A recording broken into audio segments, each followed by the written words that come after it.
Welcome to the Tech Egg. Don't get scrambled. Enjoy the video. You start by making sure you are signed into the Apple ID you intend to fund.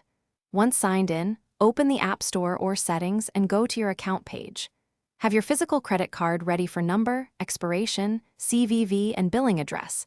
This speeds entry and reduces errors. Make sure two-factor authentication is active so Apple accepts changes. Without it, you may be blocked. Now tap Add Funds to Apple ID to begin the payment flow. Once you choose Add Funds, select a preset amount or enter a custom value and confirm the limits shown. Next, choose Credit or Debit Card and tap Add Card. You may be offered to use an existing card on file. If entering a new card, type the number, expiry, CVV, and billing address exactly as your bank records show. After you input details, authenticate with Face ID, Touch ID, or your device passcode to authorize the charge. To finish, review the charge summary carefully and tap Confirm. The App Store shows a success message and your Apple ID balance updates. Once done, return to your account page to verify the new balance and refresh the store if it doesn't appear immediately.